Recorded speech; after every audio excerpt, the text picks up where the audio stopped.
र त छैन त पैसा, अब के गर्ने, ढाँटेर कति लुकाउने, भएको कुरा यही हो। जे पर्छ त्यो गर्नु पर्यो।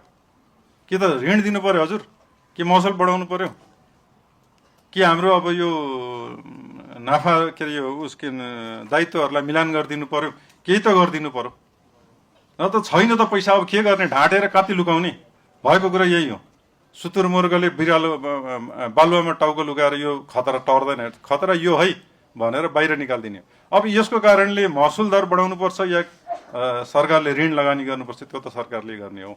हामीले महसुल दर बढाउने होइन, सरकारले ऋण लगानी गरोस्, हामी त्यो ऋण तिर्छौँ भन्ने हो। तर ऋण घट्दै गयो हरेक वर्ष, 20 अरबबाट 13 अरब, 13 अरबबाट 4 अरब, 4 अरबबाट यो वर्ष अब कति आउने हो, त्यो पनि हामीले यहाँ इङ्गित गर्न खोजेको। यसले चाहिँ उहाँ त्यो सचेत र त्यसमा चाहिँ होस् भन्ने हिसाबले महसुल